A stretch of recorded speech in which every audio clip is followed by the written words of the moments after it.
And now, you're tuned in to RBLR, the home of Tampa Bay's Reveler Sports. What's up, RBLR Nation? Everyone's having a good week, good night, good day, whenever you're listening to us. Another week closer to Bucs football, another week closer to the NFL season starting up. It seems so far away, but time flies like that. It seems like just yesterday we were talking about who the Bucs are gonna bring in to compete with Kyle Trask, and now they bring in Baker Mayfield and all this stuff. So, the offseason's flying by. We'll get there soon enough. But before we get into all that, got to introduce my amazing co-hosts. We'll start with Mr. Musab Tariq. Say hello to the people. Say what's up to everyone. What's going on, listeners? What's going on, Buccaneers fans? Happy to be back here again with the boys. It's another week down. It's the off season, so don't put your head down. We got a lot to talk about, and on top of that, there's a lot of juicy stuff going around all around the league, and I know Carter and Zach are excited to talk about that as well. Absolutely. And speaking of Zach, I know he's on dad duty tonight, so you might have to step away. We're all people, so sometimes we gotta take care of some real life business instead of just shooting the shit talking about Bucs football. So Zach, say what's up to the people for us. Hey, what's going on, everybody? How y'all doing tonight? Doing all right. How about yourself? Hey, you know what? Another day above ground. I can't complain too much. Indeed, another day in paradise. But with all that being said, we'll get right into it. There has been some Bucs news over the week, despite the fact that it's been relatively slow. But I think, ironically enough, the biggest news is that they signed a kicker. I know that sounds kind of silly. I know it sounds kind of stupid, but you know what? They signed a replacement for Ryan Suckup. And I'm going to be honest, I'm actually pretty excited about this guy, Chase McLaughlin from the Colts. He seems like a bit of an upgrade, and it's only a veteran minimum deal. So he's it seems like kind of a steal. He has about the same accuracy as Suckup overall, and he just made a lot more kicks from 50-plus yards. He's just got a bigger leg than Suckup. He was 9 of 12 from 50-plus compared to Suckup's 2 of 7. So not only a lot more makes, but a lot more attempts. Clearly, the Colts had a lot more confidence in him from a deeper distance than the Bucs did in Suckup. So with all that being said, it's only a veteran minimum deal, so there's still the possibility that maybe the Bucs spend a 7th round pick on a kicker just to give him some competition. But honestly, I don't know that I see that. I think that they're pretty sold with him at the kicker position, but maybe y'all feel differently. Zach, we'll start with you. Do you think that the Bucs still maybe spend a draft pick on this position? Yeah, I don't know if they spend a draft pick, but I would be shocked if they didn't bring in at least an undrafted rookie or something along those lines, because I've never seen a team go in with just one kicker and not have some sort of competition or injury backup, if that makes sense. Right, 100%. Yeah, the Ravens are the only team that doesn't because they have Justin Tucker. Yeah, but he doesn't count as a human being. Like he's a freak of nature. For sure. They could bring back Jose Borregales. He was a show favorite. Our boy Santiago managed to think that he was one of the best kickers ever. So shout out to Santiago. Shout out to Jose Borregales. The Borregales effect. But Musab, how about you? Maybe you're with Zach. Maybe you feel like they bring in an undrafted kicker just for some competition, or maybe you think they do still spend a 7th round pick on the position. I think this is the best time for Jose Borregales to get his chance at the Bucs. All right, on the real though, I just think that I think that looking at what's happened, I was thinking, all right, what's the deal worth? Just a younger, maybe stronger kicker than Ryan Suckup. I'm happy with it. As of right now, that's all I'm really gonna say. Let's see how it really plays out. I'm going to be honest with you guys. Maybe you can answer this, but I'm also thinking, was there a specific reason as to why the Colts just let him go? I'm very happy to have brought him in, with the veteran minimum, as you mentioned already, Carter. But, please enlighten me, gentlemen, as to was there a specific reason that, Colts let him go and we just snagged him, or, I don't know. It's a very fair question. I don't know that I don't want to speak for Zach, but I don't have an answer for you.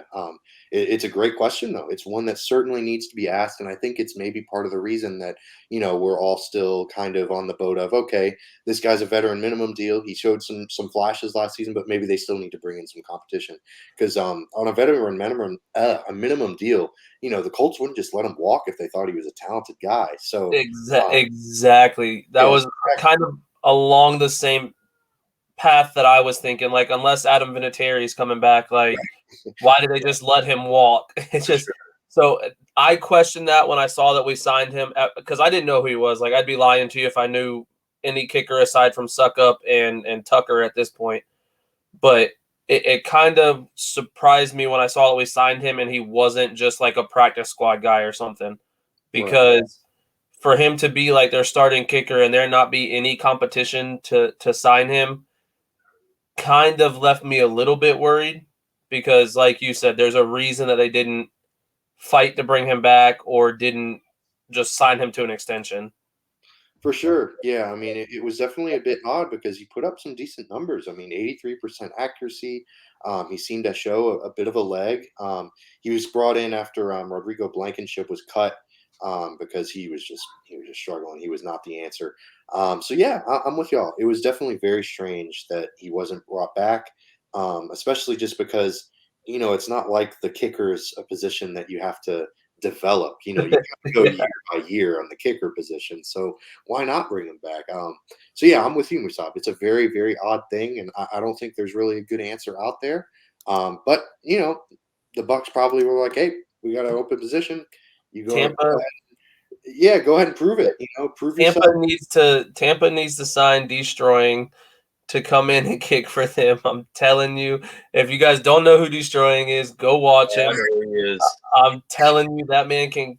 Oh, he's he's already off his game now, man. He's too busy just doing other football things. Hey, so honestly though, I'm hearing that he's back to working out and training full time, looking for a shot in 2024.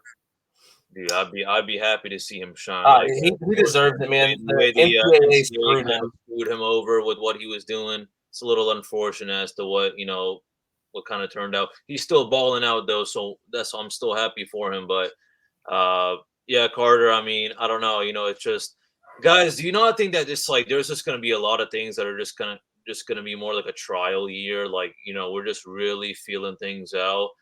There's always a side of me that says, yeah, this is how I feel about it, but let's see how it actually plays out, this upcoming year with the Buccaneers. So Chase McLaughlin is one example, of course. Absolutely. Yeah, I mean, trial is a great way of putting it because it is a 1-year deal. So maybe he's looking to get an extension. He'll play well, get an extension elsewhere. But more Bucs news. Scotty Miller, man, he went to the Falcons, an NFC South rival.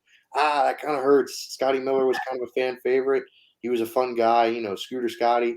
But in this case, when to quote Lana Del Rey, she just released an album, Paris, Texas. When it's time to go. And for Scotty Miller, it was time to go. And the Bucs weren't able to afford to bring him back, and understandably so. But we're going to get into it later. But this certainly brings up the wide receiver position. This kind of makes it a pretty big priority. Because they're not bringing back very many people. So another guy they brought back though was DeAndre Sanat, USF guy. Go Bulls.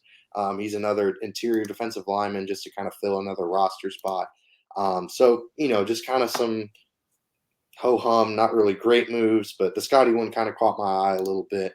But the big storyline that happened this past week, Musab dropped it in the chat. Thank you, Musab.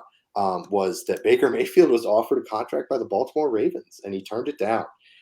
So this is kind of, I don't know, for me, it was kind of a big surprising news because, the Baltimore Ravens have their own quarterback situation right now with Lamar. It's all over the place. No one knows what's going on. But from the Baker perspective, does this mean that the Bucs offered him, hey, like you're going to get a chance to start? Because I'd imagine the Ravens were more like, hey, you're going to back up Lamar Jackson, but here's some money.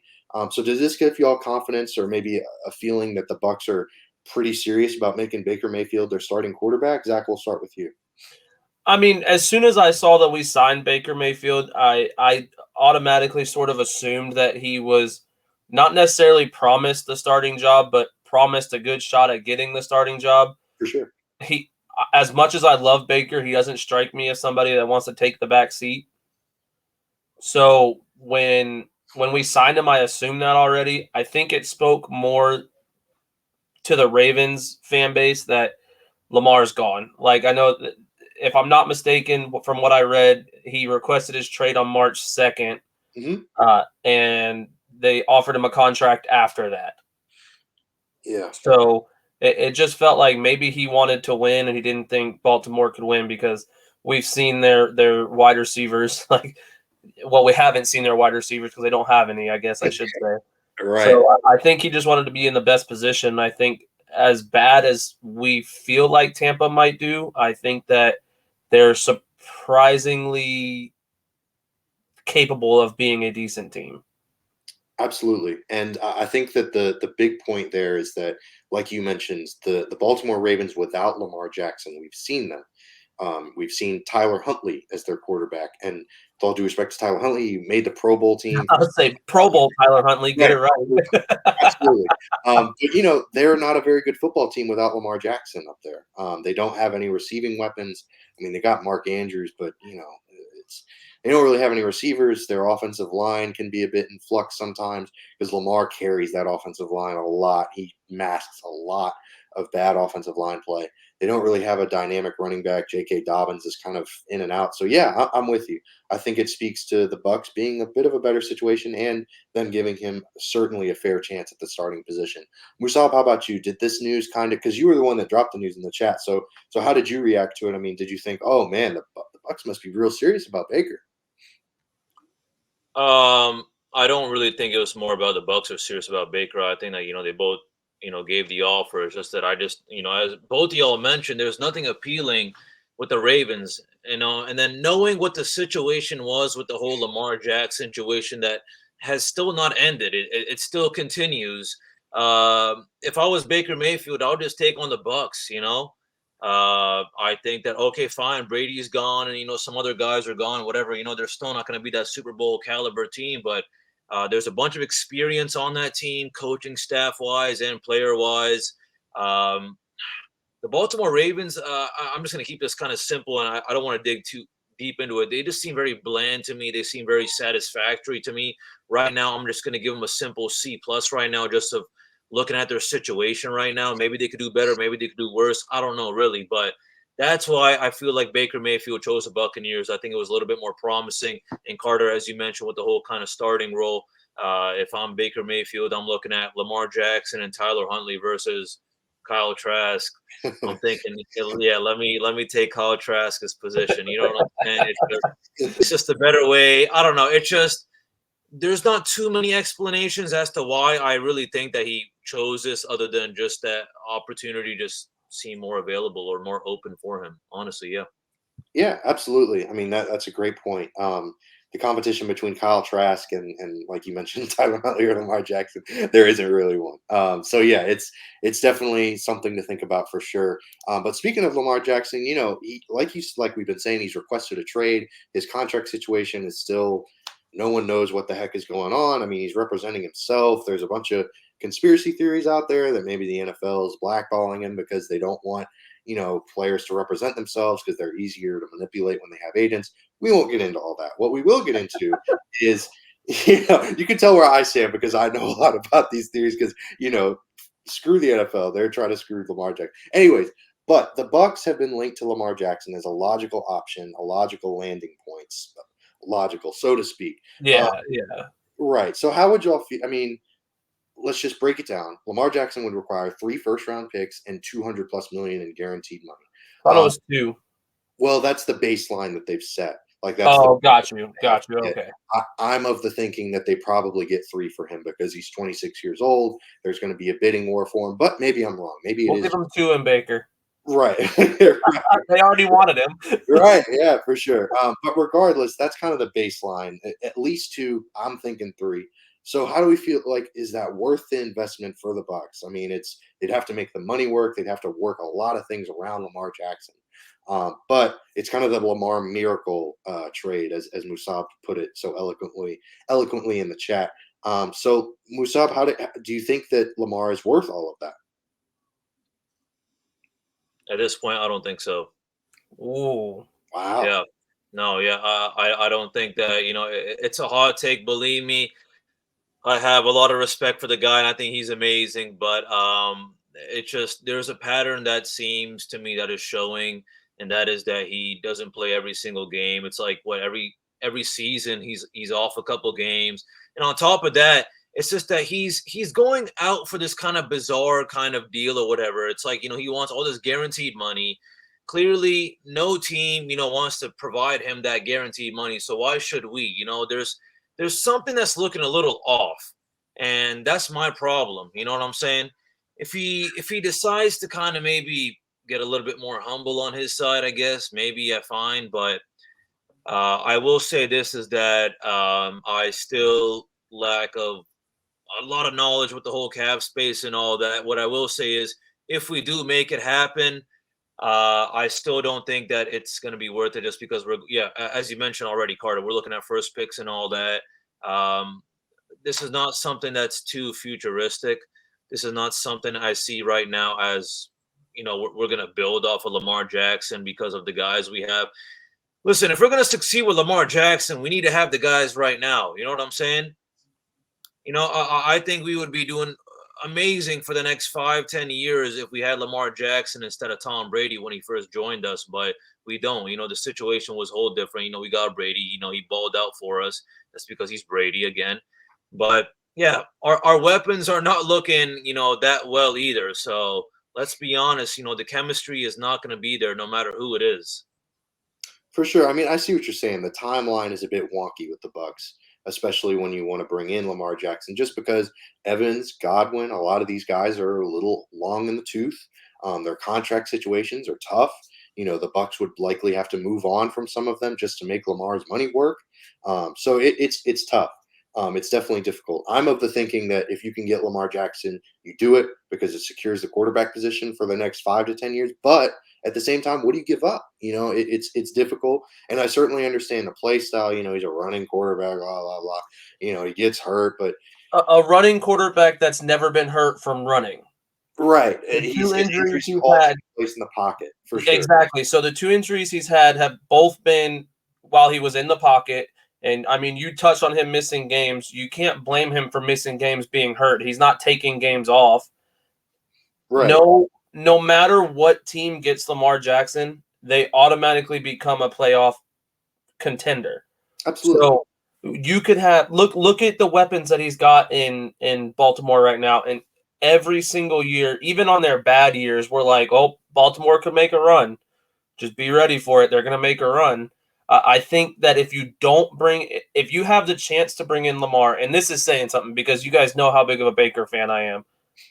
If you have the chance to bring in Lamar, you take that chance and you run with it, especially in the division that we're in, considering the best quarterback in our division is Derek Carr.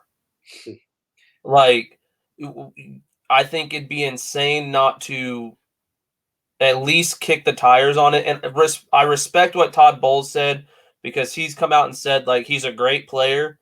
We don't have enough money to make a competitive offer that's not insulting. And I agree with that 100%. Now, if we could finagle a trade out of it, I would give 3 first-round picks for him. Like, I just feel like that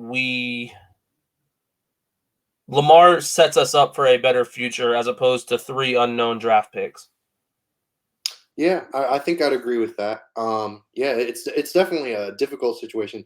A lot of this just hinges upon, like you mentioned, if the Bucks can afford it, because the Bucks cap situation is dire. It's tough. It's brutal. So, yeah, Cap space a myth, I think. I mean, we were $55 million over. We got a starting quarterback, a starting wide receiver, or a starting middle linebacker, and some key defensive pieces. Like, the cap is a myth. If they want him bad enough, they'll make it work. I promise you they could.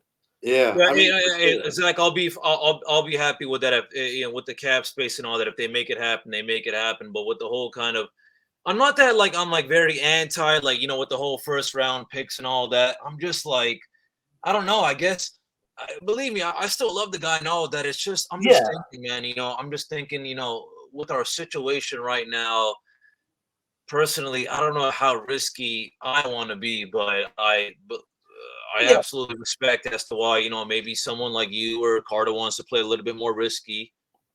and I guess so. I guess that's like my thing with it is I don't think a Lamar trade is even risky. I think that he's proven even on not good offenses that he can make an offense good. I feel like risky would be taking the Kentucky quarterback at pick 19 just to have him. So like for me when I look at that, I think Lamar is more of a guarantee than anybody else that we could get right now. And on top of all that, like what we got to maybe trade Godwin, who I think that saves us some cap space if we were to trade Godwin. I wouldn't be too upset with getting rid of Godwin as much as everyone loves him in Tampa. I wouldn't be upset with that and bring in a cheaper guy in the draft. Yeah, I mean, it's just tough because, like Musab said, like the draft capital is gone. So, you're getting rid of Godwin and you still have Evans, but, I don't want to compare Mike Evans to Mark Andrews or anything, but, then the Bucs essentially have one Pro Bowl option for Lamar to throw to. And how is that really any different than what Baltimore has right now? Well, there's still a lot of free agent options out there, though, that are probably willing to take vet minimum deals. Yeah, I mean, like Odell comes to mind for Well, sure. I don't think he's taking a vet minimum deal, though. I was Right. thinking more like, granted, I know Sammy Watkins is washed up, kind of, but I mean, Oh, listen, I would take Sammy Watkins in there. I'm not saying you got that a he's as Pro good as Bowl Chris option. Godwin, but you got Sammy Watkins, a guy like N'Keal Harry, who I think could potentially be solid. Okay, I'm just saying, there's options that have been on shitty teams that could make a difference. Look, I'm with you. I like all those guys, but we're also comparing N'Keal Harry to Chris Godwin. So No. I want to get that out there.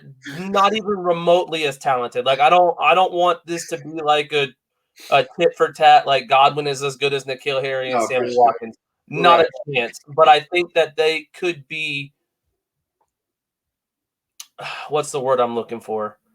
Could be good enough replacements. There we go. I'll go with that. All right. We might have to agree to disagree there, but but anyways, we'll move on from this topic because what's a great replacement for any wardrobe option that you may have or any t-shirts, anything that you're looking for. This is not a Godwin to N'Keal Harry. This is a Godwin to Jerry Rice type of situation. So, if you're looking for some fresh threads, definitely check out the shop.rblrsports.com store. 10% off everything. We got a promo code for you, Cannon, CANNONS. You don't have to take a salary cap cut for this one. You can just get that 10% off and you can afford it. That's the way it goes. You can afford it. All you need is 10% off. That's right. It's part of philosophy. As long as it's 10% off, you can afford it. I'll also chime in if I may. I ain't gonna lie to you. I'm tuning in right now from Boston, Massachusetts. I was there in Tampa about a couple of days ago, and I ain't gonna lie to you. Oh man, I got a lot of long sleeves and jackets, and I pulled up with a bunch of long sleeves and all that, thinking it might be still a little chilly willy, but ooh, my lord, man, I wish I pulled up to Clearwater Beach in a little Bring Back the Devil tank top, or a little Tampa Bay is back, or a little Tampa Bay tank top, RBLR tank top, man. I was lacking. I feel bad. So, ladies and gentlemen, don't be like me, all right? Get your little something for the summer season. I mean, we're about to hit April. You already know it's about to be real warm right now in Florida. So, I mean, well, it already is actually. Don't be like me. Not about to be. It already is real warm. So, sun's out, guns out. Hashtag RBLR sports, baby. Let's go. That's right. I'm hyped. All right. Rob just said, "Kids, don't be like me." All right. That's like a PSA. Right. All right. So after that shameless plug, so we're going to get into finally the draft needs. This is the fun part of the show. We're getting into the position needs. But before we get into the specifics of the wideout position, we actually had a listener question. They were wondering what we thought the position was that the Bucs were going to go with their first round pick. And it's certainly a great question. And I would love to hear y'all's thoughts. So Zach, we'll start with you. What's the position that you're looking at for the Bucs to go with their first round pick? Yeah, so I was just gonna real quick. That came in from on Twitter from at Yep. Bucs Report NFL. Yep. Shout out to Bucs Report. Yeah, shout out to Bucs Report. They're always commenting and communicating with us, which is awesome. Absolutely. If you guys ever want to be on a question or have a question answered, follow us on Twitter. We'll give you that stuff at the end of the show. Indeed. Now, as far as what position will we draft first round, I don't know. Right. That's such a crappy answer, but this is the first time I can sit back and look at this and legitimately pick someone from every single position that we could take at pick 19. Aside from safety, I don't think Brian Branch is the answer, but I know a lot of people do. I don't think so. I think he's too slow. But God, I don't know. I'm gonna say we take a tackle first round. I don't want to. I think that's a dumb idea. I know we need one. I just think that we could get him further down. But I think that if we stay at 19 and that dude from Tennessee is available, I think it's like Darnell Wright or something along those lines. I don't know his name. I don't pay attention to linemen, as bad as that sounds. I'm going to go with offensive tackle. All right, offensive tackle. All right, I dig it. Musab, how about you? What's your position that you think the Bucs are going to go with in the first round? Oh man, I'm along the same lines as Zach. With I don't know exactly. I mean, I was thinking, offensive tackle or maybe defensive line. Sprinkle a little safety as well. Those are our kind of things that we've talked about before. That we'd be needing this offseason during the draft. For me, it's tough to really pick one, but just because I also wouldn't prefer an offensive tackle in the first round, I will say I'm going to go defensive line. There's just something about offensive tackle that just tells me that you can find them later. And when I say later, that's okay if it's in the second or third round. It doesn't have to be. When I say later, I'm not saying, hey, just wait till the fifth or sixth round. I say I look for them in the second or third round, but I don't know. For me, every single year, especially these last couple of years, when you think about the first pick, you really want to make sure this guy really comes through, no matter who it is. The later the rounds go, as it should be, the less you really should care about these players. When we draft a guy, fifth or sixth round, we're just saying, okay, hey, hopefully, he's got a little chip on his shoulder. He proves all the doubters wrong and all that, and he balls out. But I don't want to be thinking about that when it comes to the first round, that, hopefully he proves everyone wrong. No, he better ball out. It's the first round pick that we just got. You know what I'm saying? So for that reason, yeah, I'm leaning towards defensive line for my guy. But Carter, what about you? Hey, I love both of y'all's picks. I'm going to go offensive tackle as well. However, I'm actually excited about it. I know y'all are hating on it, but I'm actually pretty hyped for it, just because I would love to see Tristan Wirfs stay at right tackle. He's been an all-pro for the past, his whole career. So in my opinion, why mess up a good thing? Draft a tackle, stick him at left tackle, replace Donovan Smith, and then set up whoever lines be up. Very hard to do. Right, exactly. It's not going to be hard to be an upgrade, but have two kind of bookend tackles, and then set up whoever lines up under center. Baker, Kyle Trask, Lamar, whoever it is, set them up for success.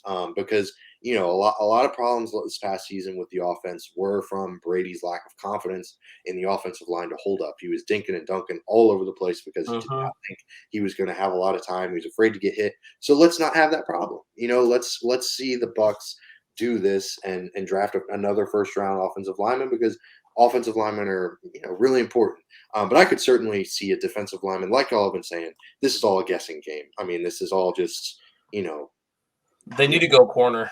Right.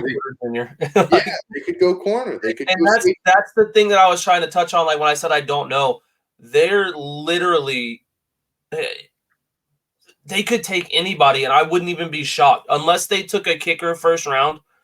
Then I would be surprised. I think that there is not a position that they take aside from special teams that I'd be like, wow, I didn't see that coming.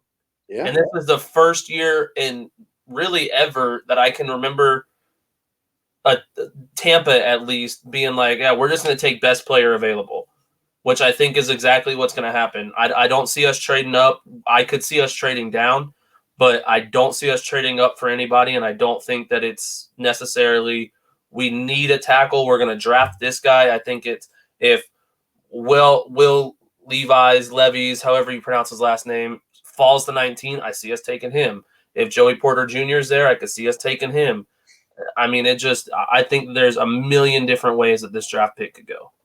Absolutely. Yeah, and I'm with you that I don't think they trade up because they don't have a need that outweighs the need for just everything.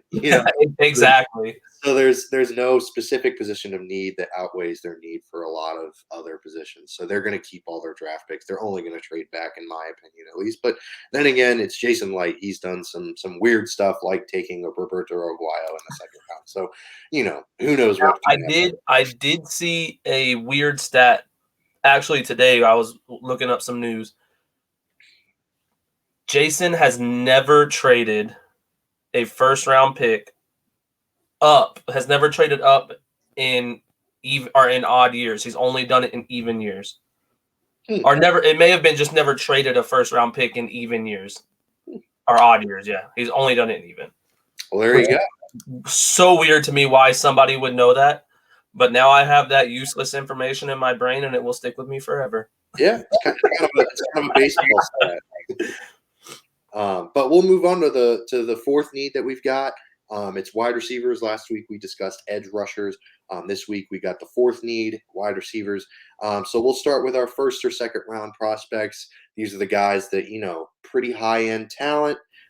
There are a lot of strengths and a few weaknesses, but these are definitely guys that are kind of, I don't want to say proven commodities because no college player is ever going to be a proven commodity. They're really, really solid, really high upside. So they're super talented. So Musab, we'll start with you. Who's your first or second round wide receiver that you think the Bucs would target? Yeah, my first, second round guy is Rashee Rice from Southern Methodist University.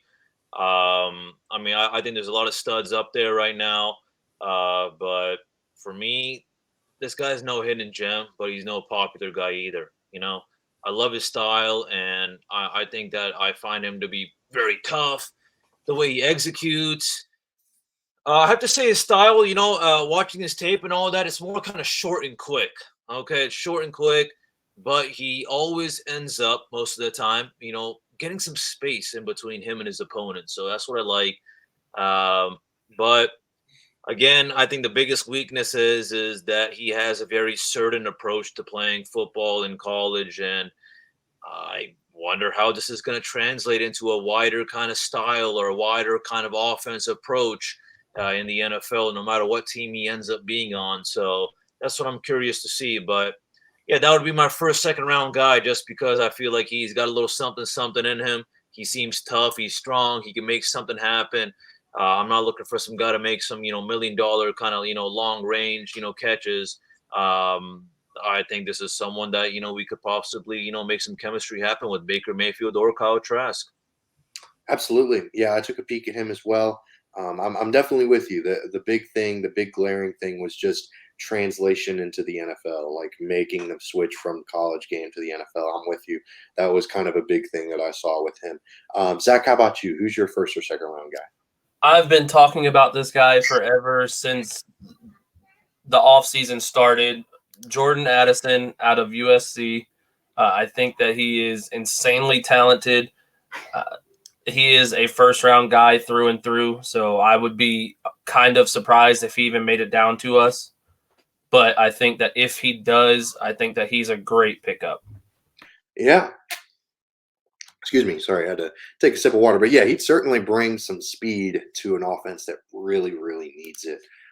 There's just a lot of kind of similarities between Evans and Godwin in that they're both very physical receivers, but they do not take the top off of any defense. They are not going to do that, unfortunately.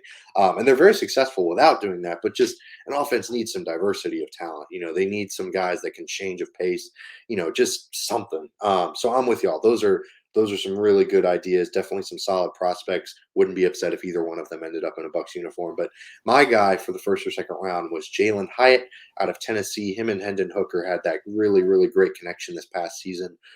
He's kind of what the Bucs need right now. He's a really good deep threat, really good burst. Just bring something different to the table other than Evans and Godwin, and that's going to be a theme as we continue to discuss these wide receiver prospects. Just someone to just kind of bring something different to the table, as opposed to just like a 6'5" burly target for someone to throw to. So yeah, I mean, he's not a great build. I think the big comparison that I saw was kind of Devontae Smith from Philadelphia, kind of a poor man's version of him. He could have a little bit of trouble with the more physical corners of the NFL, but we'll see how it goes, because Devontae Smith has had an amazing start to his career, so he clearly does not have a problem with it. But now we're moving on, third and fourth round guys. Musab, we'll start with you. We'll keep the order the same. Who's a third or fourth round guy that you had your eye on? Oh, this one is, honestly, I mean, some guys, got him, late second round, early third round. Just being it's the NFL draft, and it's not exactly how these NFL experts pick it how it's to be. I'm looking at Xavier Hutchinson from Iowa State as kind of my third, fourth round prospect, leaning more towards third round, to be honest. It's more of a reach if he's still available. Looking at our current situation. He's a big guy, tough to tackle. He's got that speed, and again, nice hands in the traffic kind of, just kind of, big wide receiver kind of situation, but he's not even that huge either. But for me, the only thing that kind of stands out is just that I have to say that the more that I was watching him, I was thinking, this guy has a lot of special chemistry. With all due respect, I think Iowa State's quarterback was absolutely nothing special at all. So it just makes me think, just imagine if this guy had someone who was top tier. Just imagine that kind of chemistry he would have and how many more plays he would, be making. He absolutely balled out, already. But I mean, this guy would already be under the radar, big time if he was at some big school. But the only thing is, I just don't think he's very shifty. Looking at him, I just think that he's really good at kind of running specific routes. He's kind of tall. He has his own kind of flavor as well. But those kind of shifty wide receivers that that you think about, he's not shifty as one would think to be. But every wide receiver has their strengths and weaknesses. So I'm not just gonna put him down either. Looking at the third and fourth round, but it's going to be an interesting reach. Of course, I think that if we were to get someone like him or him exactly, oh man, I'm crossing my fingers it works out well. Otherwise, it's not going to be worth it. But For sure. Zach, who do you got? Carter, who do you got real quick? Sorry, I'm on daddy duty for a second. I apologize. Yeah, no, it's all good. My guy is Keyshawn Butte. I'm not sure if I'm butchering the hell out of his last name, but he's out of LSU. I love the LSU wide receivers. They're a different breed. They got Odell, they got Jamar Chase, Justin Jefferson, all these guys out of LSU. Keyshawn's a little different though. He had a rough last year at LSU. Really, really questionable effort. He didn't put up production on a pretty good LSU team. So you look at some guys that maybe struggled in their final season. Oh, well, maybe their starting quarterback left. Maybe they're just in a different situation. No, this guy was on a pretty good team and he did not succeed. So it's a pretty high risk kind of guy because he was a first round pick by a lot of people. He was projected to go first round, a top wide receiver. Now he's fallen all the way to third, fourth round. So that's tough. There's a reason for it. But it's a high reward because, maybe he, gets his head on straight. He figures out, oh, shoot, like this thing's kind of passing me by. I got an opportunity to make some money. Like I could really turn things around. So maybe, he gets drafted by the Bucs and he turns into a guy like, Odell or any of those other guys because he can make things happen in open space. He's got a lot of playmaking ability, can really stretch a defense out. But, like I said, he struggles with drops. The effort seems to be missing sometimes. which is a tough thing because you certainly don't want to draft a guy that isn't invested in what you're trying to do as a football team. So we'll see. But that's my pick for the third or fourth round. Zach, now that you're off of daddy duty, who you got? Here we go. We're going right back to Tennessee. My lovely state that I'm living in. Cedric Tillman.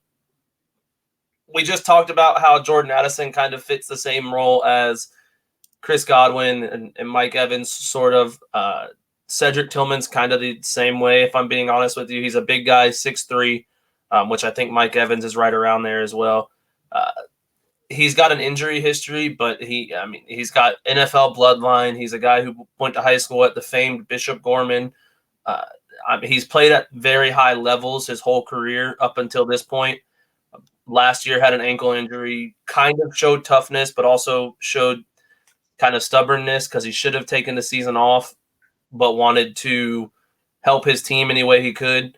So I admire that, but also once you get to the next level, like, bro, take care of your body. Don't worry about what we're doing. So I think he's going to be very, very good, and I see him falling third or fourth round. I would obviously rather have Jalen Hyatt. I think he brings that speed that we need. Cedric ran like a 4.54 in the 40, which is not slow, don't get me wrong, but I think that fits right into the Mike Evans-esque player.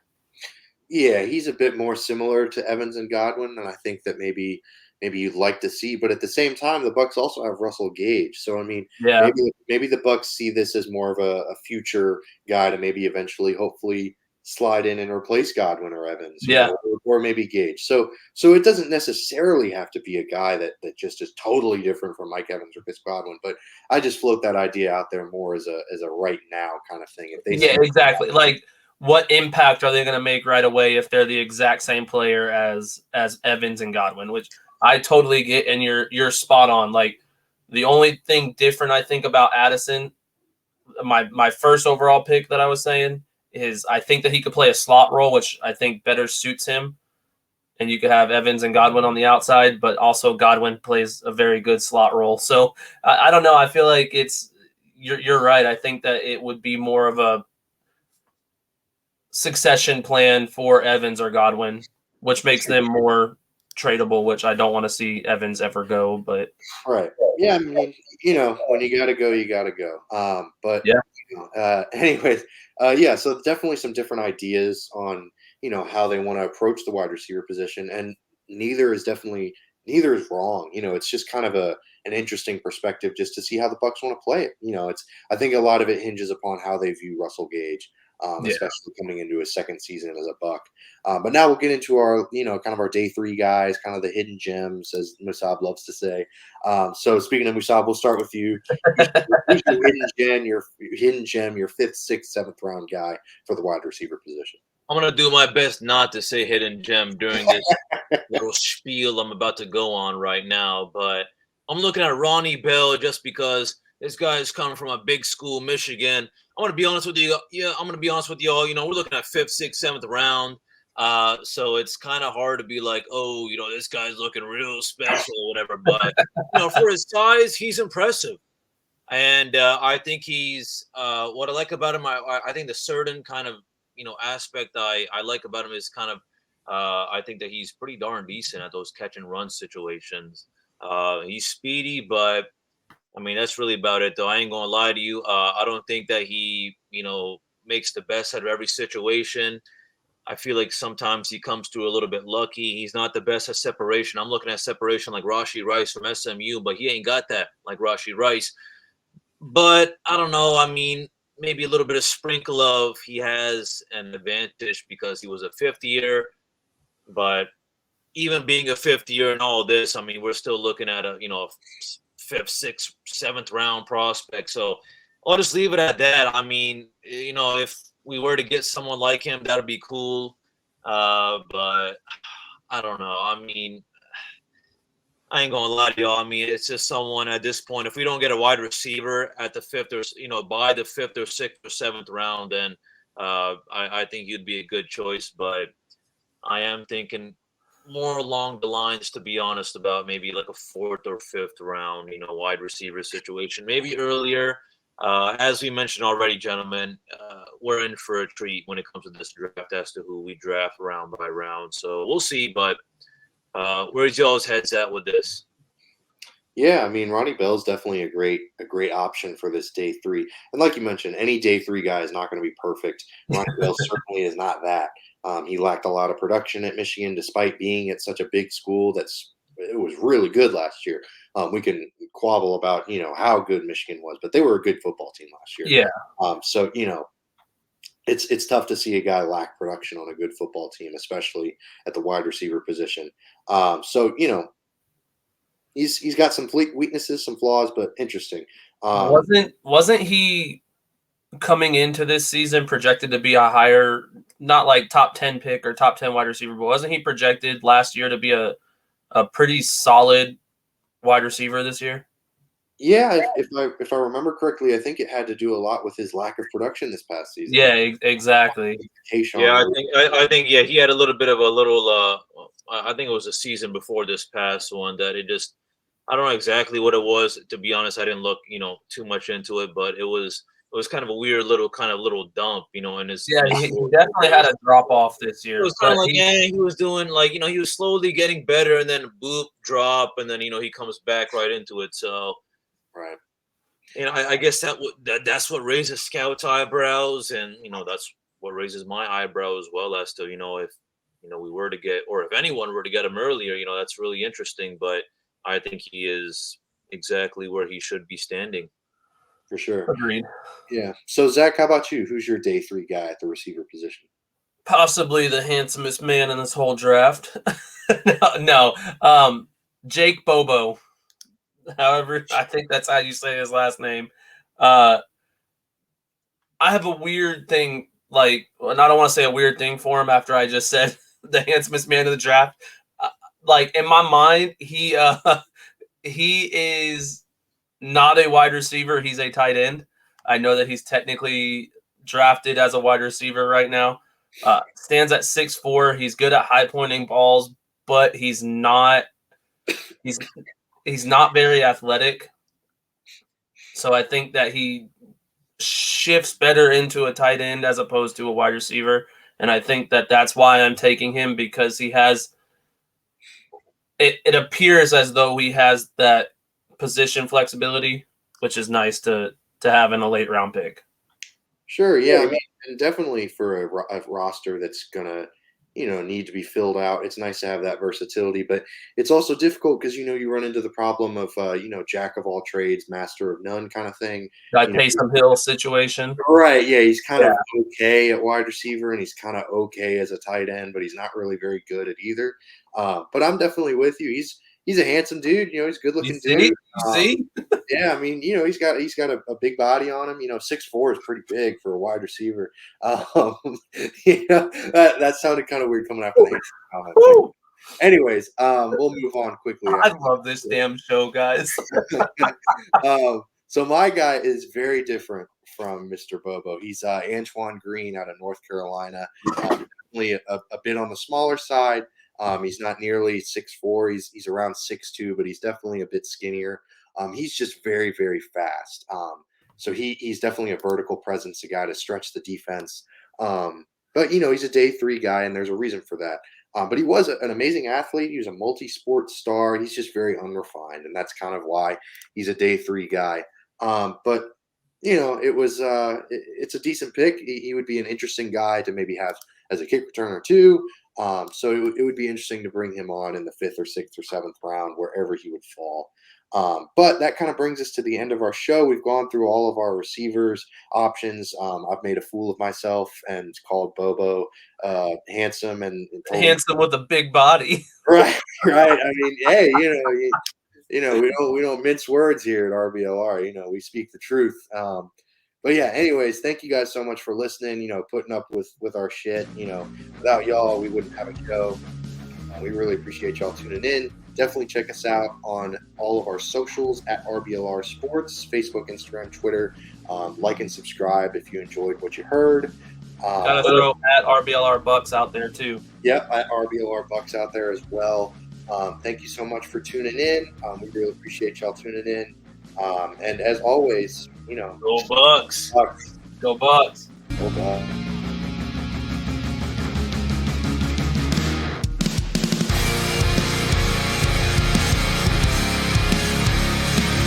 Thank you for tuning into this presentation by RBLR Sports. On your way out of the stadium, please remember to like and subscribe.